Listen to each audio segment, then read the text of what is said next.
Hello, and welcome back to the Author Roundup, a special segment of the Book Connection Show where we meet up and coming indie authors and talk to them about their recently released books.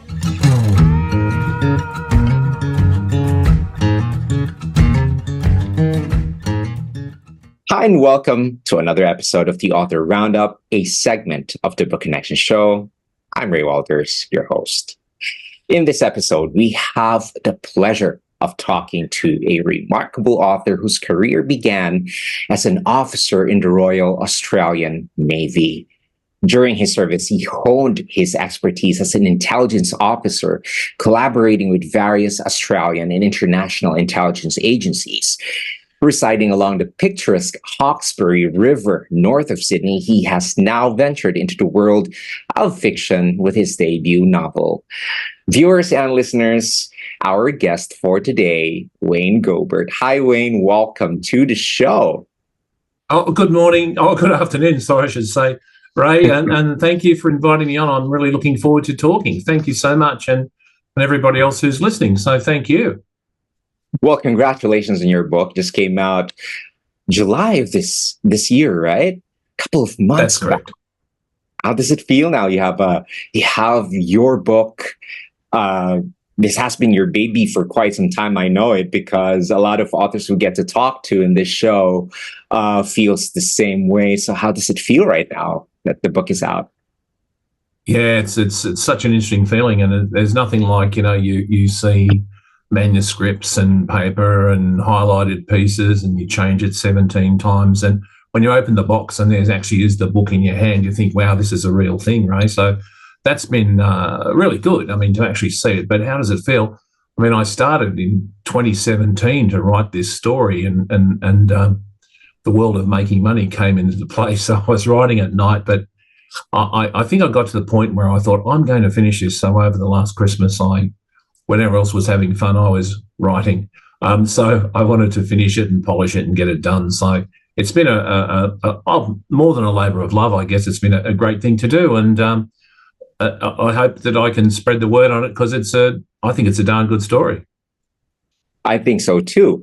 For the benefit of our viewers and listeners, I didn't disclose the title of the book yet, but the title of Wayne's book is Violet Valentine, Assignment Asia, The Empire of the Three Lights.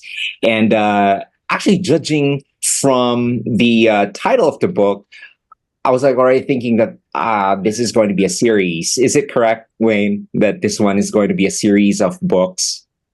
Yes, that's correct, Ray. The first one spans a longer period because it helps delve into what makes a person become a deniable asset. So this one's Assignment Asia, but Volume 2, which is about a third written now, it's called Assignment Europe. So she then spreads her wings to move around the world doing what she does, working with other agencies. And then, of course, Volume 3 will probably end up in the US and South America, I would say, and with the Americans, because that's very much the nature of the intelligence community, that all these allied agencies do work together an awful lot because they span the globe and they cover all sorts of things. So definitely, yes, it's I call it a trilogy, but it could continue as long as I can continue, I guess. That's what makes it exciting, because in every installment, there's a particular event happening as we follow through the life of the protagonist. In your book, it's going to be Violet Valentine, right? That's correct, yeah. She's certainly the center stage. Tell us more about this first book that you have written, Wayne. Ray, I think, look, in terms of the book itself, it blends a few things in. And I suppose, having been published in non-fiction before, for me, it was an attempt to try and blend as much of the real world as I can without going too far, of course, to what makes up a human being, blending in some modern concepts about what makes a person tick. But really, with this story, it's almost like one of my favourite authors was Anne Golan, who wrote the Angelique series, which to this day are the highest-selling French books ever written. And it starts with her as a baby growing up through her life. So it's almost like a hero's journey. So it's about almost like the Odyssey or something. It's saying this is what made this person who she is. This is what helped, what affected her. And so we take a part of that. Then it's this journey of the hero. So you understand how she was brought up, what shaped her, the tragedies that come into her life, and how she found a home for herself working for ASIS, as they call it in Australia, the Australian Secret Intelligence Service, in the 60s, of course. So I wanted to blend the first one into that swinging 60s period because it was a period of the Cold War, the domino theory, atomic secrets. So it was an interesting time for things happening, that's for sure. Wayne, you know what? From the get-go, I've already been very much interested with the book that you have written, and one of the things that actually captured my interest is the very fact that when I read the about the author section of the book, what I got there is that, and well, the introduction already also mentioned it, but just to reiterate, you graduated from the Royal Australian Naval College, and you served in the Navy as a maritime warfare officer, and you specialized in intelligence operations. And the reason why I want to bring this one up is because this makes the book stand out. There's a marriage between your experience and with this spy novel that you have written. Can you talk about this part a little more? Because there's also something here that I have, that a spy novel was given a realistic base about the life of a deniable asset. So, needless to say, the events that you have on the storyline of this book are based on what's actual. It's not overly creative that it's impossible to do, but it's based on real life operations and protocols. Am I correct?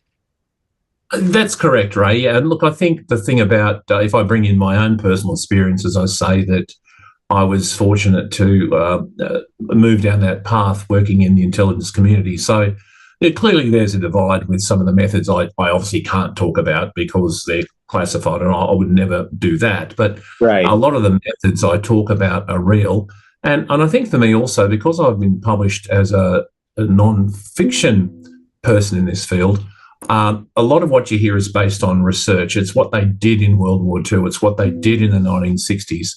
So there's an awful lot of what we're seeing here that's absolutely real. So the basis is very much the way a person's trained. So, for example, I talk about fieldcraft, talk about tradecraft, camouflage, disguise, the way a person really works, because there are so many things that talk about, without criticising some of the fictional agents that you think, well, if they were really like that, they wouldn't have survived their first mission, because the whole point of a deniable asset is to be a loner who's super motivated, super committed, who works on their own, because once they're in the field, they're on their own and they have to make their own decisions. So it's about all those sorts of things. So, yes, so I guess the reality is I've had the pleasure over the years for working for quite a few of these agencies and some of our own, and reading the reports and knowing the sort of things that are useful. So at the end of the day, the whole point is very much to understand how human intelligence or the person in the field can make such a massive difference. But yet, as you say, they're deniable. So if it hits the fan, so to speak, they're very much on their own. So it's yes. I mean, I did have the pleasure or the experience of working in the field. The places we talk about, I've actually been there. I've been to those places and I've seen what they do.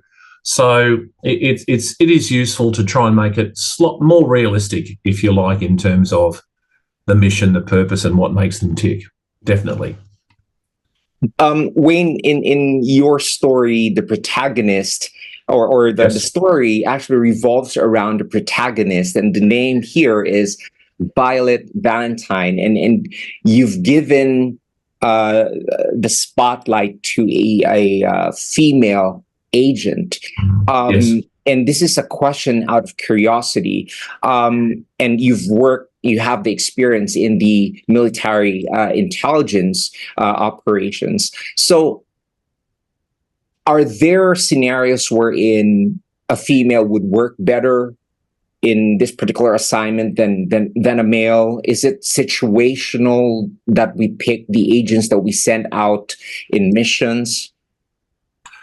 Very much so. I mean, I think if you consider, and again, for here I blend in what actually happened. For example, in World War II, a third of the agents that the Brits and the Americans put into Europe were female, but yet conveniently after the war, everyone forgot that and said, we'll go back to the kitchen, so to speak, or go back to the typing pool.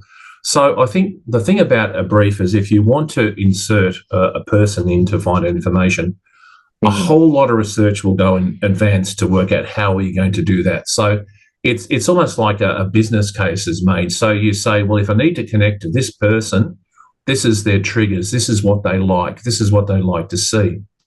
And of course, if you consider in that time, in the 50s or 60s, well, all the decision makers were men in almost all cases.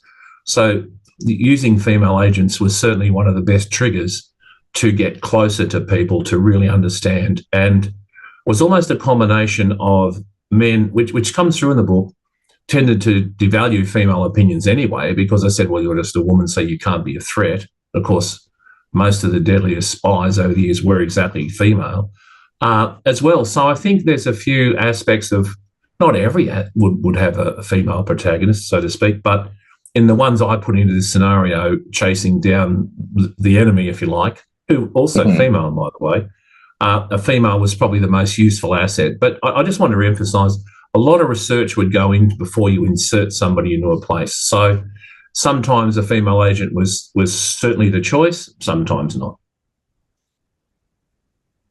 Wayne, can you please talk to us about the inspiration behind this book? Have you been pondering over writing a book for quite a long time, or this is just something that came up a couple of years back?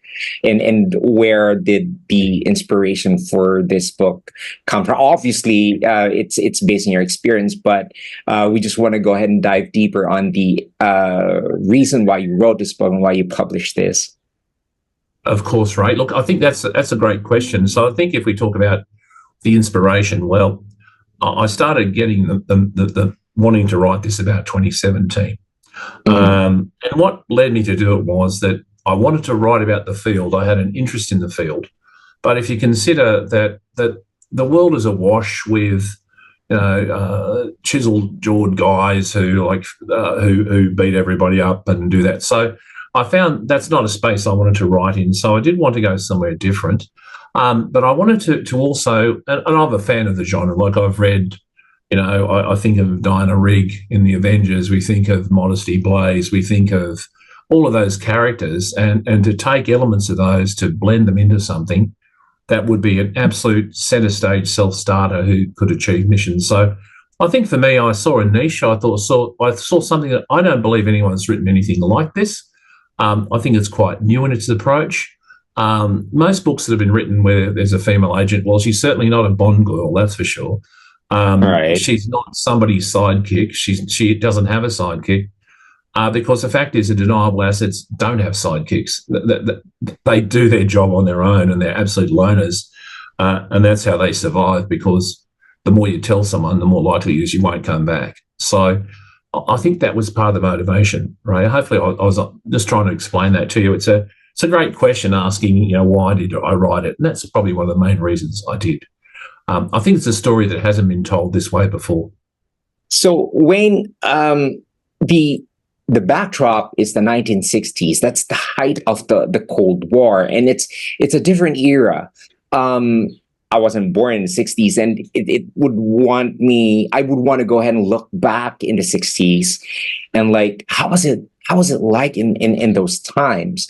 At Cold War, you have the Cuban Missile Crisis, and that's the backdrop. Can you tell us more about that? As that's the backdrop of the book that you've written.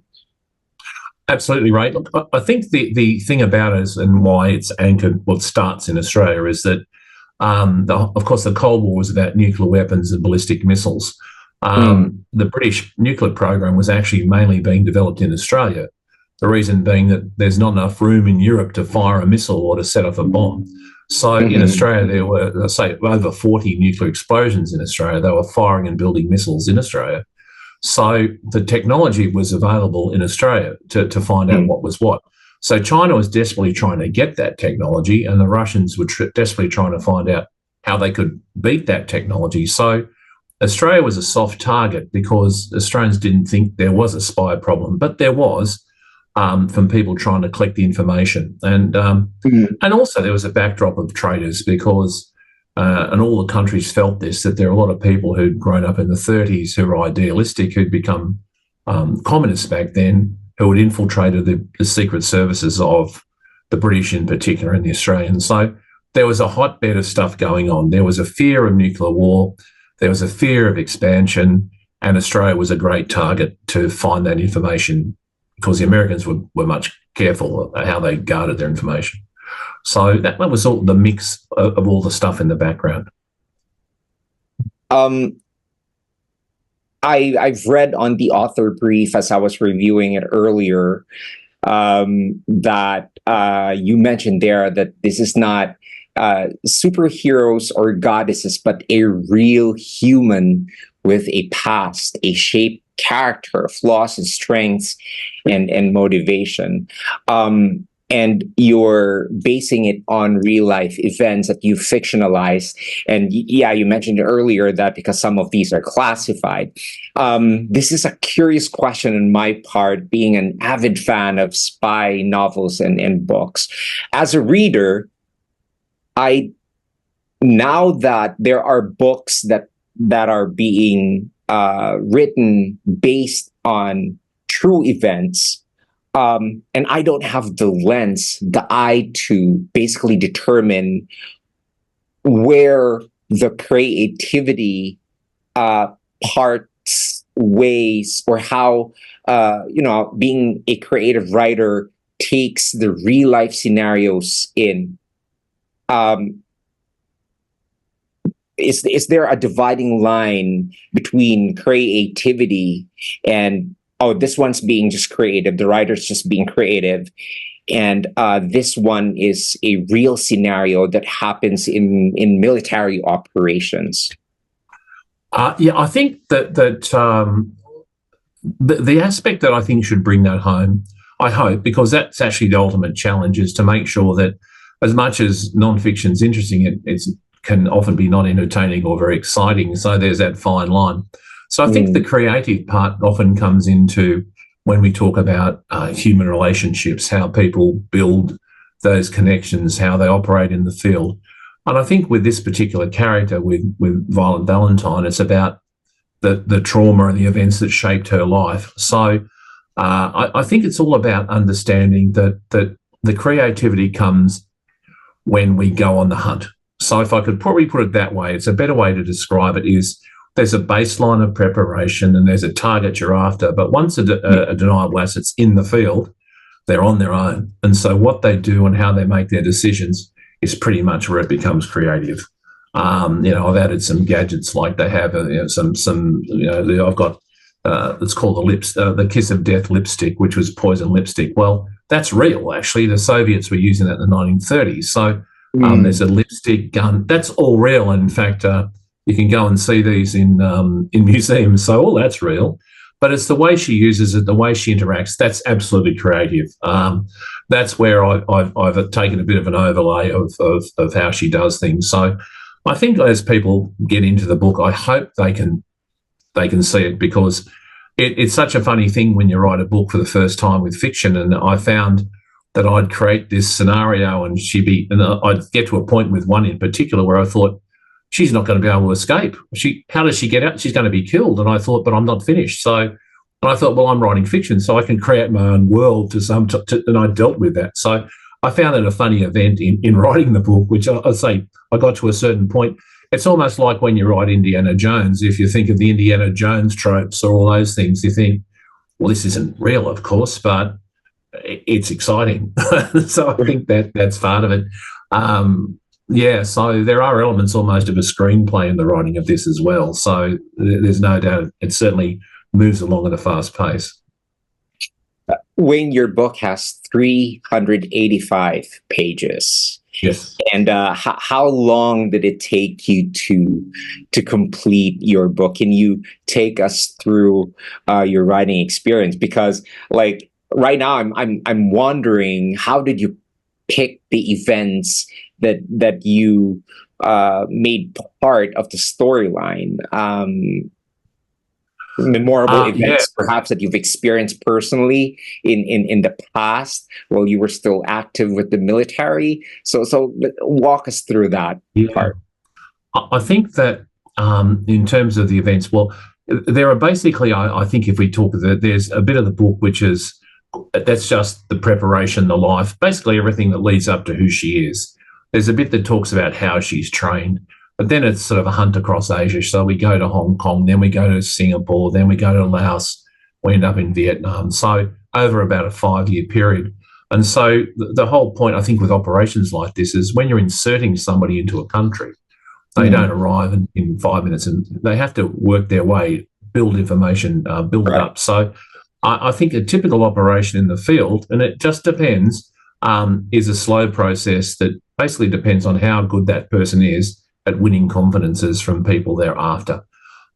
So I wanted to have this where there's in fact two groups of bad guys, if you like. There's a shadowy group called the Trinity, who she's pretty sure killed her father, but there's also the Empire of the Three Lights, who she discovers, and that's more of a criminal enterprise, so criminal type enterprise. So there's a couple of strands of bad guys. There's a couple of bumpers on a highway she bounces off from time to time.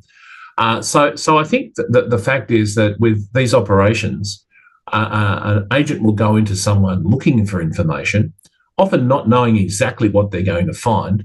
In almost every case you discover it's not what anybody expected, so you have to improvise. So I often talk about the need to improvise, think as well. So with her in particular, there's this part of her, she sometimes maybe becomes a bit too confident, which leads into danger. But yet sometimes you have to chase the lead. So I think with operations like this, it really is like hunting.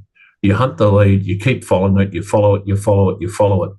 And that's often the difference between intelligence and policing. You're not building up any evidence, you're just trying to find out what you know. So she's almost like she has a name called Poison Ivy. That's her code name because she's persistent and nasty and doesn't give up. And so that's part of the reason why I talked about that. So it's a hunting process.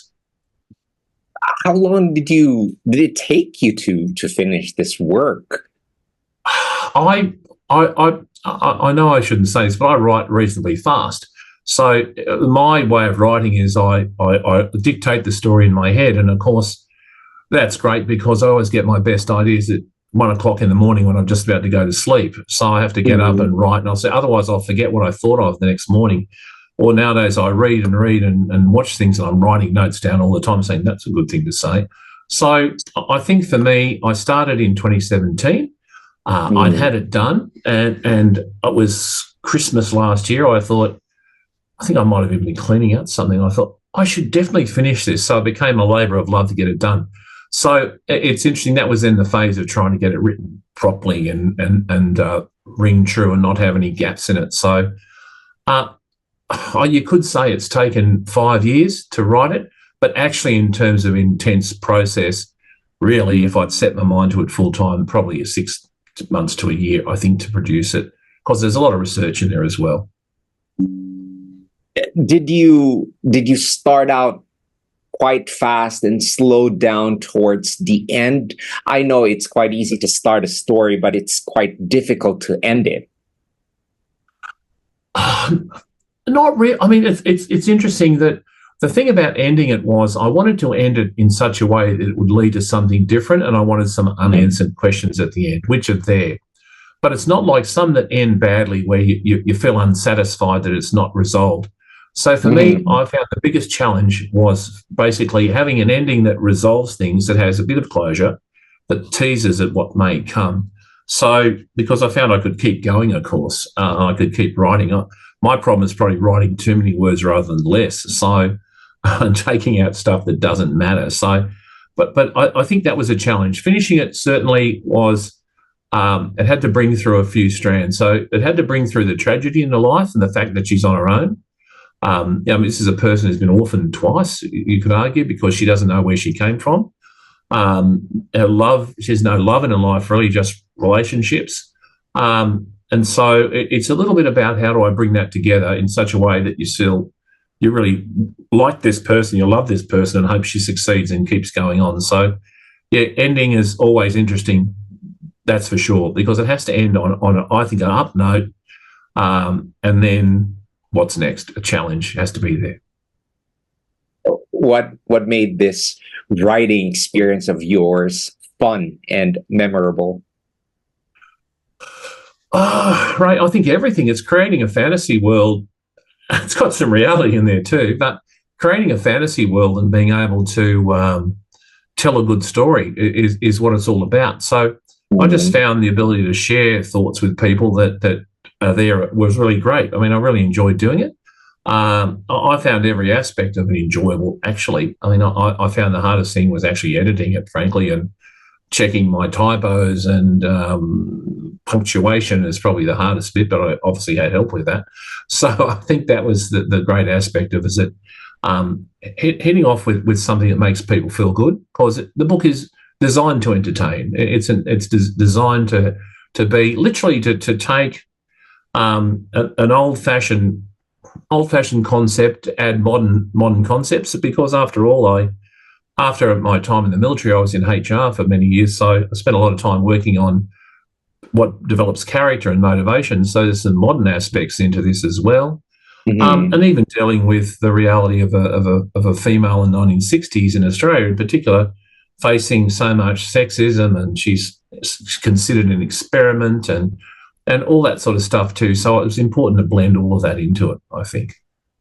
And that's what makes your book really interesting, because I'm quite sure that most of our viewers and listeners would be able to relate when I say that as a reader myself, whenever I open a book, whenever I read a book, I read it for entertainment purposes, or if I want to go ahead and escape somewhere else, go somewhere else mentally. And the reason why I want to go ahead and highlight that the backdrop of this story is in the 60s is because it was a different era. And for me, if I'm going to read your book, that's going to take me back and help me understand what the life was like in the 60s, especially from the lens of someone who is a spy, and how stressful is this work going to be.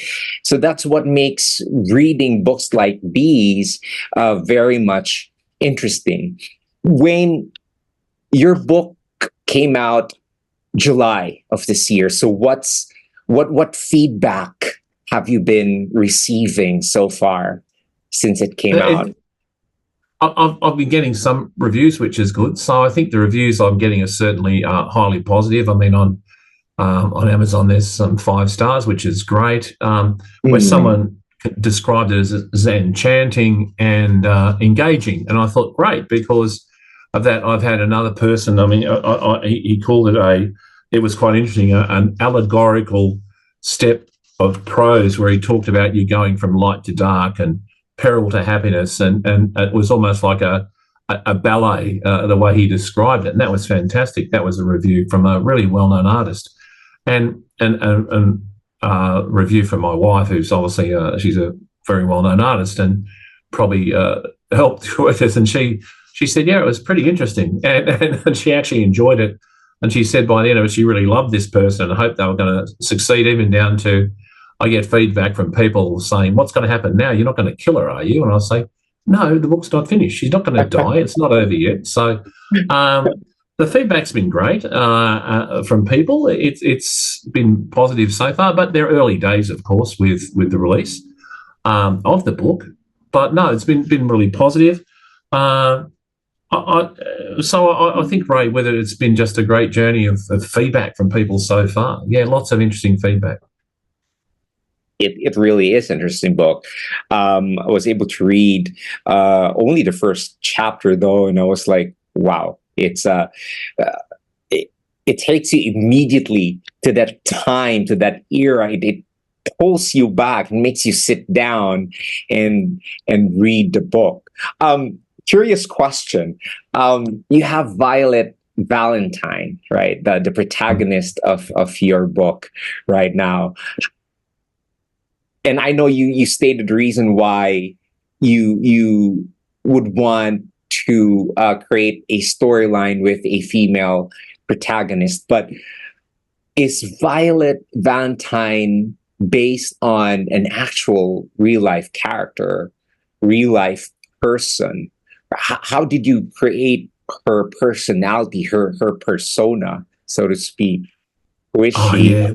she based on someone? Well, the name's interesting, Valentine, because the Valentine name's been in my family for about 5 generations. It's actually my middle name. So it's funny, that name, and then I needed something that rhymed. And I thought Violet is a very good name for that era. So the name was sort of the easiest part. Right. She's an amalgam of lots of people. I think for me, I had the pleasure over my years, and I say in the military, I was part of when the first, our first female officers went to sea with us, and we blended them in, and that's always been an ongoing journey, of course. And then in HR, and I had the pleasure in HR working with so many wonderful women who struggled with this. I won't say opposition; it's the wrong word to describe it, but with so many barriers to their success. So when we ask the question, I guess personality-wise, it's a blend of people. I almost started by trying to define what's the sort of perfect clay that makes a deniable asset, and then I worked it backwards. So as the way I probably described it. So I tried to start with almost doing a mud model or a clay model of what this person would be as a character, and then worked backwards. But it was always going to be a female protagonist, because I think the male ones have been done to death. And so that's what I really wanted to bring out as well with that. So great question. But I mean, there's people I could say who it reminds me of, but I'd probably get in trouble if I said that. Some of these people, because a few people have said to me, "Oh, that's so and so," and I've said, "Well, no, a bit of them, but not all of them." It's a bit of a. But what I did want to do was with this character, I want people to say, you know what, if you go, this is a person who lives by resilience but deals with tragedy. They are very skilled. They're very physical. They know how to fight. They know how to charm. And that's really part of the aspects of what makes a person really work. They have to be so self-contained, but yet be able to connect to everybody. So it's a personality block. But is it one person? No, it's a mixture. But I was inspired. Having said that, I studied a lot historically the famous female spies of the 20th century, and a lot of their characters are in her. So, for example, you think of people like Nancy Wake. There's so many. There's so many people who were successful female agents in World War II. That this is a mixture of all of that, but they had some really similar characteristics, and that's why I've tried to mix it in here as well. But I've added a bit of an unusual origin for her that comes out later. Wayne, let's talk about advice you can give to a writer working on his or her first book. I think, Ray, the best advice I give is just don't give up. Be prepared to write down your thoughts. And once you have a storyline, keep going with it.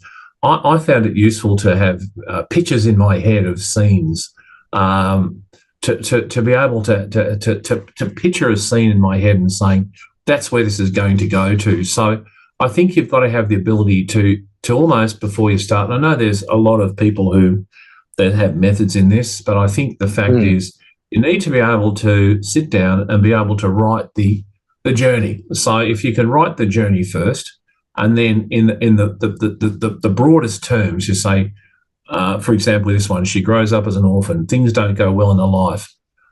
She moves forward. She finds people she has to chase. She goes here. She goes there. She ends up here. And this is how it climaxes with some questions. So I think you've got to have that macro journey in your head first. And then once you do that, just be relentless and have that with you, but keep writing. So my headspace, honestly, is don't worry too much about perfection first. Just write the story as it comes out. Write it down. If you have a wonderful scene in your head, write that scene down. And then if it doesn't fit in the overall flow, then move the flow around. So I think write, but be prepared to capture ideas. Have a notebook with you all the time. As I say, for me, the best ideas always come just when I'm about to go to sleep. But if I go to sleep, I'll forget what I thought about. So have to do that. I think that's really important, is to do it. And also the best for any writer is to write while you have to read. You have to read all the time because you have to see what other people are saying.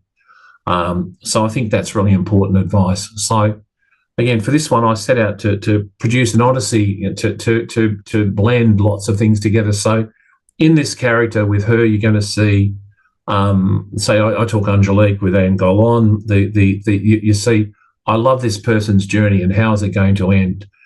You take someone like Emma Peel from the Avengers, say, God, she's got a sense of humour and is really cool and nothing worries her too much. So there's a lot of that in her. You look at someone like Modesty Blaze, who's dangerous. You say, well, there's a bit of that in there. And even, dare I say, you look at somebody like, some of the other fictional characters, and yet they're all in this. They're all here in this amalgam of a person who, but the human being is pretty real. It's pretty close to what you have to be in the field like that. As I say, a loner, a self-starter, ruthless, but yet fragile. I mean, she goes through some dark periods in the book, which is in the journey. So it's a roller coaster of victory, bust, and she makes mistakes, but she also learns from her mistakes too. So that's a good thing. Let's talk about personal and professional book goals that you have for this year. I'm definitely finishing volume 2.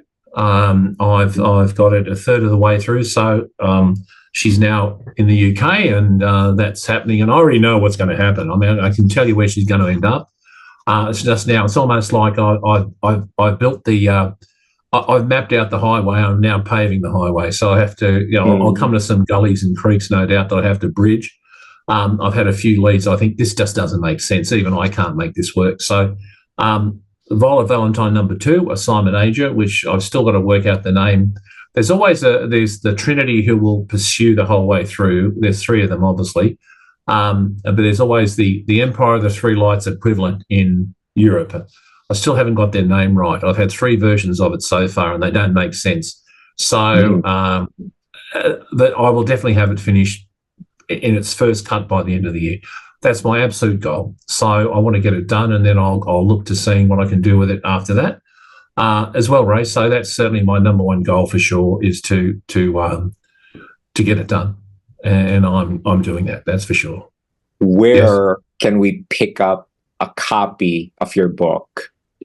Sure. Look, I think at the moment it's obviously Ex Libris. The publishers have it on their website at their bookstore. It's available, of course, on Amazon and Kindle. I mean, I don't have an Audible book yet, but I'm working on that. So it's available on those websites. And that's where people go to look for it. If people Google it, they'll find it as well. And of course, there's a website, which is waynegobert.com. And there's also another website, which is violetvalentinesspy.com, which also lead people to where they can buy the books. I'm going to get around to a few book fairs as well, if I can, and I've got a book launch which will be coming up in Sydney in November, but by the time this airs, it probably will have finished. So, and of course, it's several book fairs which have been arranged by the publisher. So, London Book Fair in March is where it'll be, and I'll certainly be there for that one as well. So it's coming up. They're my goals, is to spend time marketing it, but writing the next one, that's really important. I'm definitely going to do that. No doubt whatsoever, as well, Ray. So that's certainly my goals. Where can we connect with you? I'm quite sure some of our viewers and listeners right now would want to go ahead and ask you questions. Sure. any social media platforms that we can follow you on? Sure. There's the website, which is www.violetvalentinesspy.com, Okay. where there's a feedback button on that. People can contact me there. There's a mail address. Instagram, of course, if they go and look for Wayne Gobert author, they'll find me on Instagram. And also, if they look for Violet Valentine Spy, she's also there on Instagram. So they're all feedback channels as well. And the same names and Violet Valentine. So Agent Violet Valentine is on Facebook. The reason they're different is because there are various ownerships of names, so it can't be completely vanilla. So that's certainly a feedback button there as well, Ray. And I'd love to hear from people. I really would like to get feedback, and I really would like to get reviews as well. So, and also getting out and about, but that's obviously trickier because I'm in Australia, and that's fine. Often people say it's a long way away. Well, it's only a long way away if you don't live here. So everywhere else is a long way away from me. So Ray, that's where it can certainly be found. It's easy. If you Google Violet Valentine Spy, you will find ways to contact to buy the book, and you'll certainly find ways to contact me as well. So it's all quite straightforward, and I'd love to talk to people about it. Absolutely. Wayne, I'm going to ask you for your final message to our viewers and listeners. Sure. Oh, look, I think with this, Ray, it's a great read. It's got a blend of realism. It's a journey. If you want to get to love this character by the end of it, you can find out what shaped her and the trouble she went through as a child. You can find out how she was bullied in boarding school as an orphan, how she was the first agent for ISIS. She dealt with, I call it the home front as well, where they call her the experimental girl, and men either want to sleep with her or disregard her. We talk about her journey as the various shades of what an operative would be. She's a Trojan horse in Singapore. She's a naval officer in Hong Kong. She's a Russian student in Laos, and she's a go-go dancer and singer in Vietnam. So she goes through a whole range of personalities, shapes and sizes to pursue the enemy. So it's a great ripping yarn. It's almost like Emma Peel meets Indiana Jones, and it's all of that there. And it's something that is a great read. I think so. I guess I'm biased, but it's certainly the people I've spoken to. Once you start reading it, it's very hard to put it down. It's got a lot of humour in it. It's got a lot of darkness in it. It takes you through every shade of emotion. So, and there's a lot of realism underneath, which I think will be obvious to people who read it. But it's certainly set out to entertain, not so much educate. Wayne, it has truly been a pleasure having you on the show today. Oh, thank you so much, Ray. I've really enjoyed it. Thank you too. As I say, it's been great talking with you, and I'm looking forward to seeing it and hearing more. And we can connect next year when we do Volume 2, I hope. Yeah, I would be on the lookout for the second installment of your series. I'm incredibly grateful for the opportunity to discuss your book with you, no matter how short the time is. Your insights have been wonderful, and I appreciate the time you've taken to share your thoughts with our audience today. Thank you so much, Ray. It's been a pleasure talking to you as well. Thank you so much. And I love all the listeners and people who want to hear things. That it's great that people read books these days. That's a good thing, because that's how you learn, is to read. Right. I think so. A big shout out to our awesome viewers and listeners for sticking with us through this amazing interview. Stay tuned for more inspiring conversations right here on the Book Connection Show. I'm Ray Walters, and I can't wait for you to join me next time as we dive into the world of self-supported publishing, one indie author at a time.